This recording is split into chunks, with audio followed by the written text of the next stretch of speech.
Bonjour à tous. Alors, pas de newsletter Virage ce mois-ci, mais un focus en vidéo sur la loi de souveraineté énergétique en préparation. Il nous a paru en effet important de vous informer sur ce projet de loi qui risque de conditionner beaucoup de choses pour notre avenir énergétique.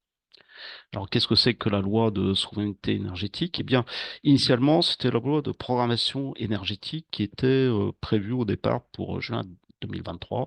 Et puis, bon, il y a eu des délais, ça s'est dérivé. Elle s'est peu à peu muée en une loi dite de souveraineté énergétique qui devrait être proposée à l'Assemblée nationale dans les semaines à venir. Alors, l'avant-projet qui a été soumis au Conseil national de la transition énergétique, le CNTE, et au Conseil économique, social et environnemental, le CESE, en janvier dernier. C'était alors porté par le ministère de la Transition énergétique, d'Agnès Pannier-Runacher. Et déjà, cet avant-projet posait question. En effet, les objectifs de réduction des émissions de gaz à effet de serre étaient certes rehaussés, mais enfin donc c'était en cohérence avec les ambitions de la stratégie française énergie-climat, la SFEC, et du plan national intégré énergie-climat, le PNIEC. Donc ces éléments avaient été envoyés à la Commission européenne, qui a d'ailleurs les a d'ailleurs un peu retoqués en disant que c'était insuffisant. Donc, alors ces objectifs, certes rehaussés, mais le diable se niche dans les détails. Et en fait, les objectifs n'étaient plus voués qu'à tendre vers une réduction. Alors c'est subtil. On ne dit plus réduire, mais on dit tendre à la réduction. Donc, ce qui permet sans doute de se dédouaner si on ne réalise pas tout à fait les objectifs. Par ailleurs, ceux relatifs aux énergies renouvelables ne respectent toujours pas ceux fixés par le plan Repower EU et la directive RED 3. Donc, après le remaniement ministériel, le projet a été transféré au ministère des Finances. Et une semaine plus tard, une nouvelle version de l'avant-projet est sortie de Bercy avec un manque tout à fait notable. C'est le premier des quatre titres initiaux qui abordait les objectifs énergie et climat pour les décennies à venir. Cet article a été, ce titre a été carrément supprimé. Alors par la suite, le ministre a essayé de justifier cette suppression par la nécessité de prendre davantage de temps pour équilibrer les différents leviers et décider ce qui peut s'inscrire sur le plan réglementaire. Mais dans les faits, ça montre que la planification écologique demeure franchement dans les limbes. Alors, le titre majeur du projet de loi, c'est celui qui détaille les objectifs de production nucléaire et met en œuvre les principes du nouveau mécanisme dit post-RENH, donc l'accès régulé à l'énergie nucléaire historique sur le prix de l'électricité nucléaire vendue aux fournisseurs d'énergie. Alors, ceci fait dire à Négawatt que, de fait, c'est plus vraiment une loi de programmation ni une loi de souveraineté énergétique, mais une deuxième loi pour l'accélération du nucléaire. Tout ceci s'apparente en fait à un pacte de gouvernance entre l'État, planificateur et actionnaire, et une entreprise, EDF, donc nationalisée à 100%, et qui englobe la politique énergétique nationale. Et donc là-dessous, le soubassement de tout ça, c'est le fait d'organiser le financement de la prolongation du parc nucléaire existant et de financer le nouveau nucléaire à venir. Donc là, dans son projet de loi, le gouvernement mise énormément sur l'énergie nucléaire en inscrivant un plancher de puissance installé à 63 gigawatts, soit le parc existant plus l'EPR de Flamanville, et des objectifs de disponibilité minimale entre 66 et 75%, ainsi que la production de nouveaux réacteurs, donc 6 EPR engagés d'ici 2026 pour à peu près 10 gigawatts et 8 de plus au-delà pour 13 gigawatts. En somme, on peut laisser parler à ce niveau-là Yves Marignac, porte-parole de l'association Négawatt. Ce projet de loi cristallise la victoire du discours de Belfort qui avait été prononcé en février 2022 par Emmanuel Macron, en rupture avec des efforts exercés ces 2 dernières années avec le plan sobriété. La maîtrise de la demande redevient une priorité secondaire. Et confondant décarbonation avec électrification, le nucléaire redevient le socle d'approvisionnement majeur que les énergies renouvelables n'existent que pour complémenter. L'ensemble dresse une trajectoire autoréalisatrice, hors sol, ne prenant en compte ni les travaux prospectifs de RTE, gestionnaire du réseau électrique, ni celui de l'Agence de la transition écologique, l'ADEME, ni les risques techniques et économiques que signifie de baser notre souveraineté énergétique sur la prolongation d'un parc nucléaire vieillissant et l'investissement dans des capacités supplémentaires.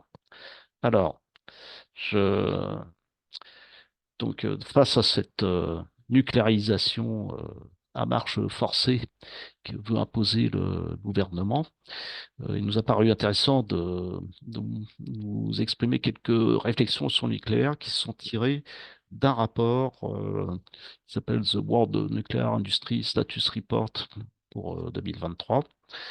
Euh, donc c'est une source d'information indépendante et critique qui compile des données précises et actualisées sur l'atome à l'échelle mondiale. Bon, c'est un rapport qui compte pas moins de 540 pages. C'est disponible sur Internet.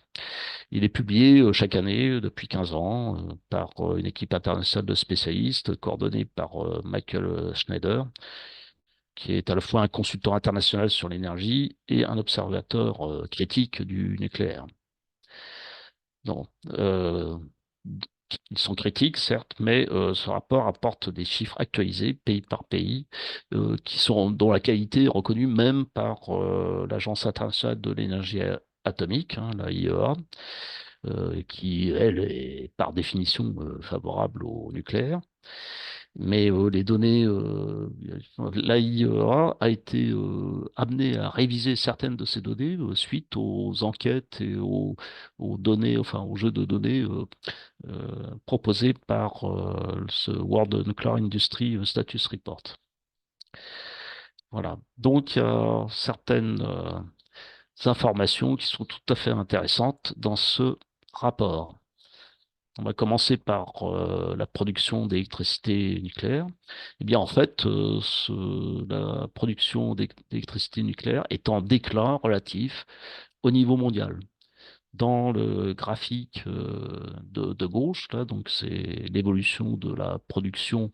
En bleu, vous avez l'évolution de la production en chiffres absolus, enfin, donc la production en térawattheures par an. Et en rouge, c'est la courbe qui décrit le pourcentage d'électricité, la part de marché détenue par l'électricité nucléaire.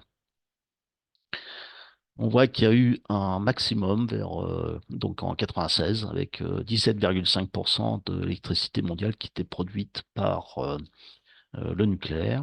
Et depuis, eh bien, on est dans un déclin relatif permanent. Et donc, on est à moins de 10% actuellement. Euh, La production, elle, euh, est en stagnation, enfin, autour de 2500 TW, plus ou moins, quoi, enfin, suivant les années, enfin, depuis l'année 2000.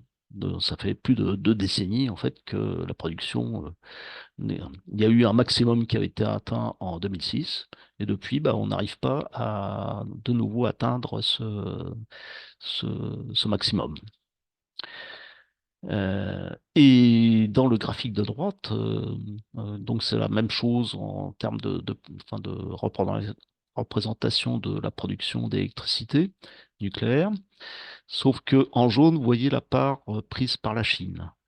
Donc la Chine a eu un programme assez récent euh, d'installation de centrales nucléaires.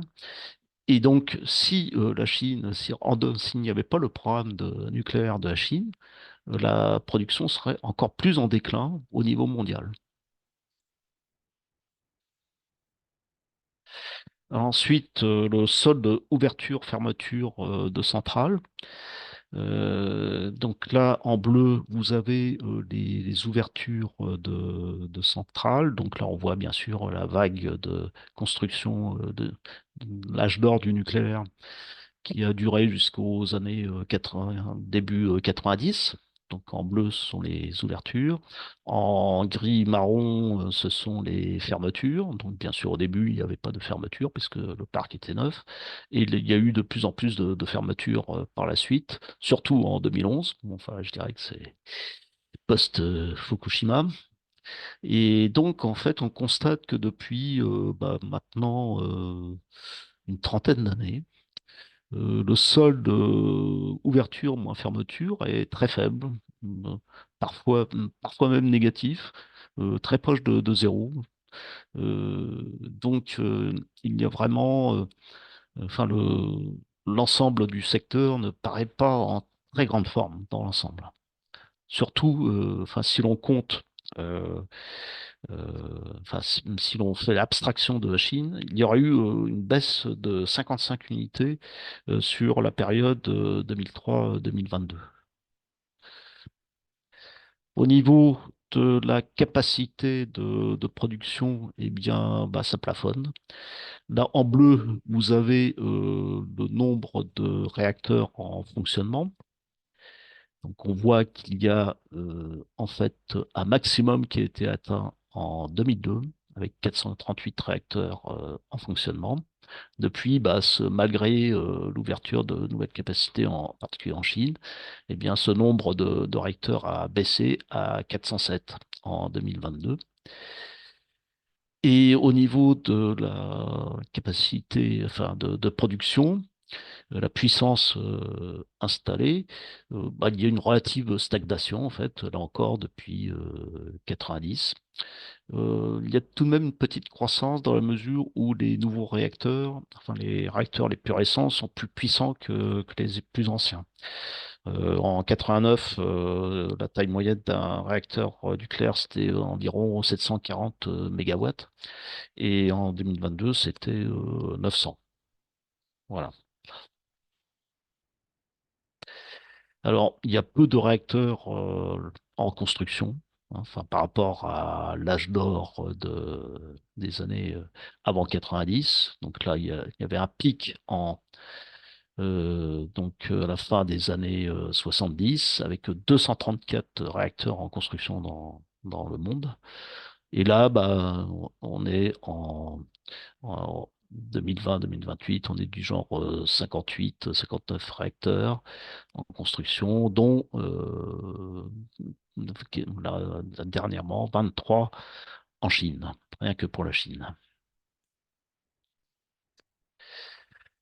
Au niveau délai de mise en service, pour les nouveaux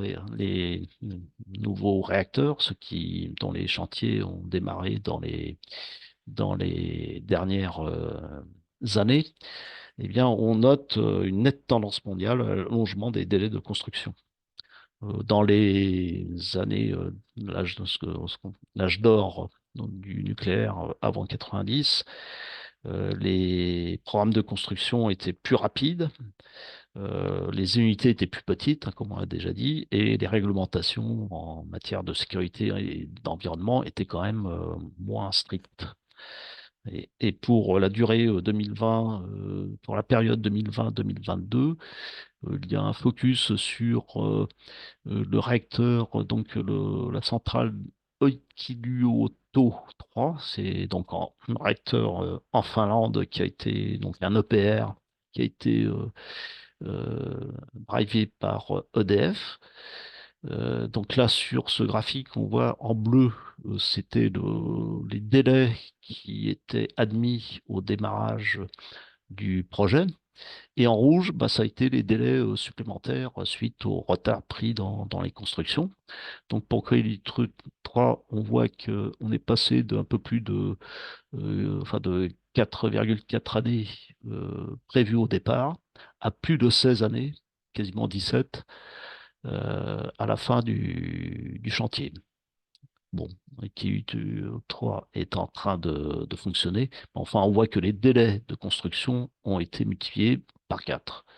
Sur les autres chantiers, ces dérives sont pas importantes, mais c'est souvent quasiment des délais doublés.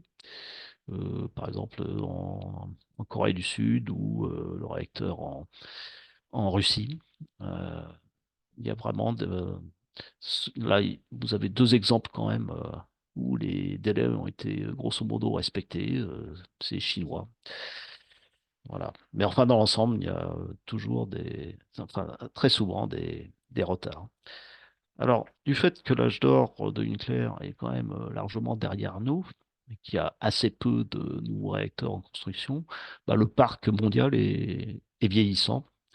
Ici, sur ce graphique, on voit l'évolution de l'âge moyen du parc nucléaire pour les cinq grands pays nucléaires, donc les USA, la France, la Russie, la Corée du Sud et la Chine.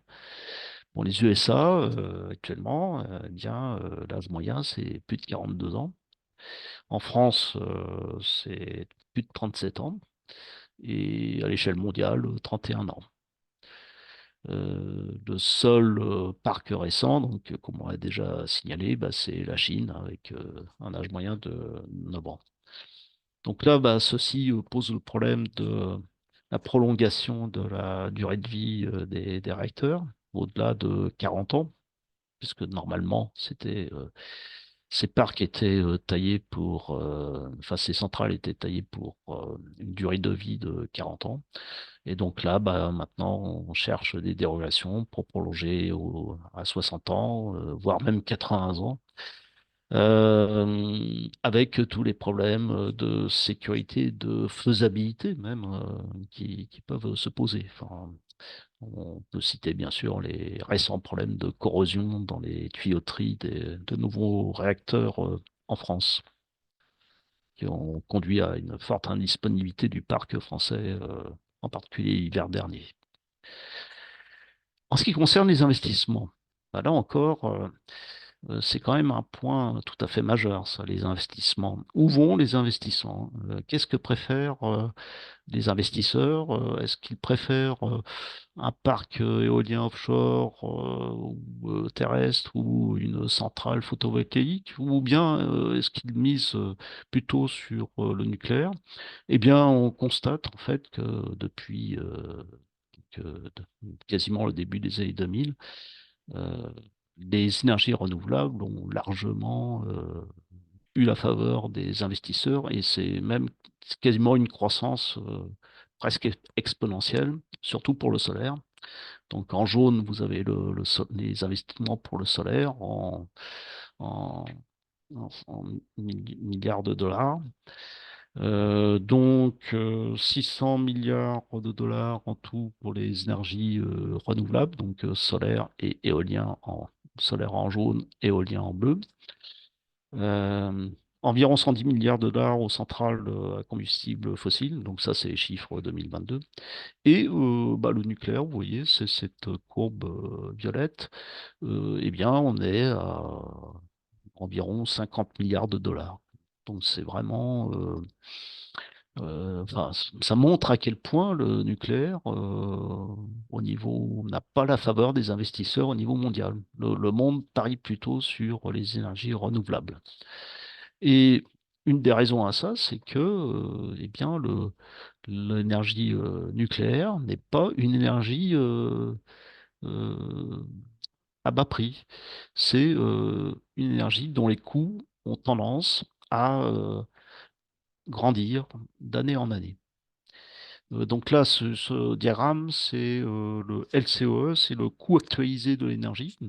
Donc c'est au fil des ans, donc sur la période 2009-2023, qui a été évaluée par la banque Lazare. Donc elle a évalué les coûts actualisés historiques pour le nucléaire, le charbon, le gaz, le photovoltaïque et le-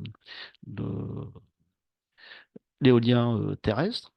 Et on voit donc que sur cette période, eh bien, les coûts de la, du solaire ont diminué d'environ 83%, ceux euh, de l'éolien ont baissé de 63%, alors que ceux du nucléaire ont grimpé de plus 47%.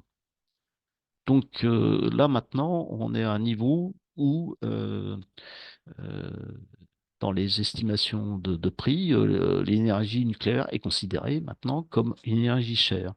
Cette fameuse banque Lazare a estimé que l'énergie nucléaire est désormais, pour la première fois, la source d'énergie à l'échelle des services publics la plus chère, encore plus chère que celle des centrales à gaz de pointe, enfin les centrales qui permettent de passer les pointes de consommation d'électricité et qui coûtent très cher. Toujours à propos des coûts, ça c'était les coûts d'électricité. Et là, les coûts de construction, donc c'est l'exemple de l'EPR de Flamanville. Sur ce graphique, on a donc le coût final estimé, donc qui a été estimé par EDF. C'est la courbe en rouge là. C'est-à-dire que donc au démarrage du chantier, en 2008, EDF estimait que le coût de la construction de l'EPR serait de 3, pardon, de 3,5 milliards à peu près, grosso modo. Et périodiquement, au fil des dérives du chantier, ce coût a été révisé. Et donc voilà, et en 2022, eh bien, on a atteint 13,2 milliards, donc grosso modo un facteur 4 de croissance du coût estimé. Et bon, enfin, normalement, le démarrage est prévu pour cette année. Voilà. On- Est-ce qu'il sera effectif? On ne sait pas.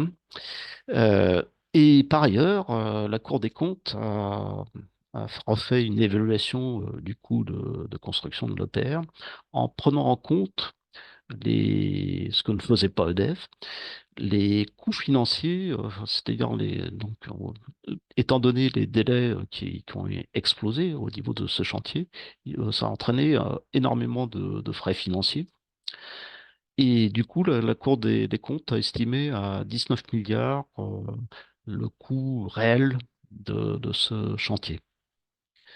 Donc, si c'est bon, EDF estime que ce sera beaucoup moins pour les prochains EPR, mais enfin, si ces estimations qui sont aussi fantaisistes que celles qui ont été prises pour l'EPR de Flamanville au départ, on peut quand même se poser quelques questions.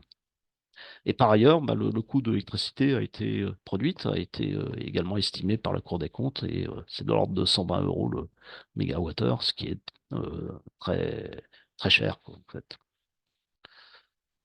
On termine là-dessus. Donc, les puissances installées à la production, eh bien, il y a une hausse quasiment exponentielle, d'allure exponentielle pour les énergies renouvelables et une stagnation pour le nucléaire. Donc, ici, par exemple, pour les puissances installées là, pour le nucléaire, donc on voit une très légère augmentation de 2000 à 2022, et par contre, une explosion des capacités pour l'éolien et le solaire.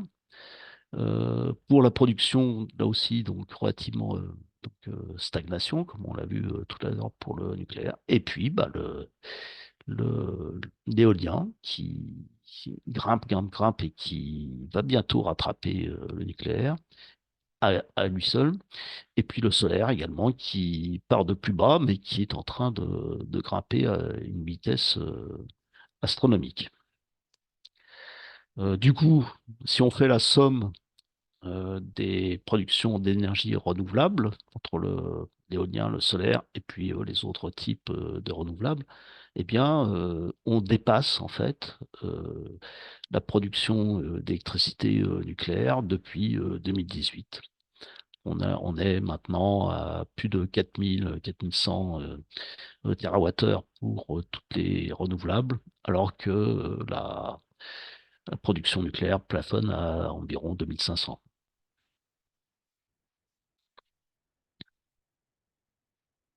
Un dernier mot enfin, sur les SMR, enfin les Small Modular Reactors, parce que ces petits réacteurs sont prônés comme souvent comme la meilleure solution pour remplacer rapidement les centrales à charbon. Et puis c'est modulaire, donc c'est souple, etc. Cela dit, bah, dans le rapport, on note que la couverture médiatique mondiale des SMR est pratiquement déconnectée de la réalité. En dehors de la Chine et de la Russie, il n'y a pas de progrès notable, pas de mise en service, pas de lancement de construction, pas de certification de conception. Et au contraire, le projet commercial le plus avancé, qui était celui de NewScale aux États-Unis, bah, il a été abandonné parce que le coût du kilowatt produit se révélait 2 fois plus élevé que celui du plus cher des EPR européens. D'où bah, une débâcle boursière pour l'entreprise NewScale. Enfin, là, c'est montré sur ce graphique. En fait, les SMR qui sont conçus pour produire moins d'électricité que les modèles de réacteurs standards seront nécessairement confrontés à des défis économiques plus importants. Comparé aux grands réacteurs, les SMR seront plus chers par unité de capacité installée et produiront des coûts plus élevés. Voilà.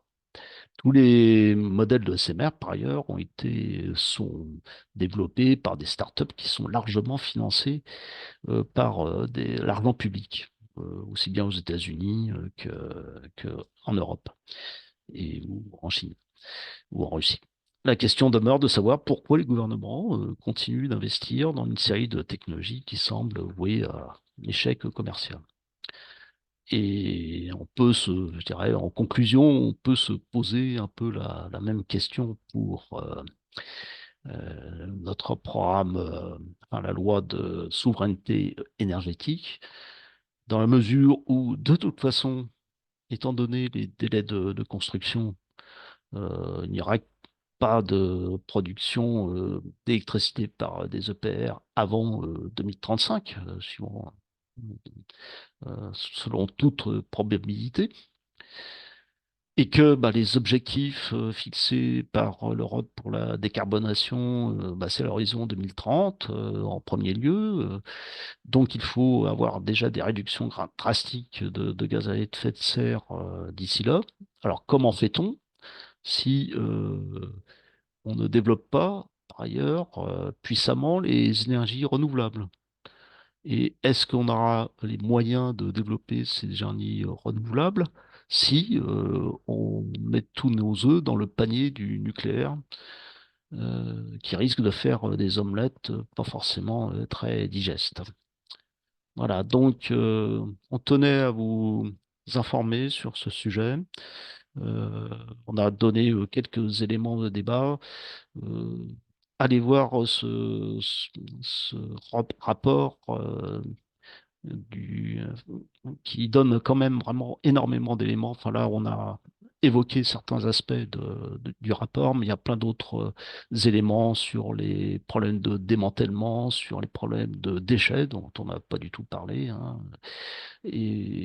enfin sur plein d'autres. Et il y a des focus par pays. Enfin, c'est vraiment très intéressant.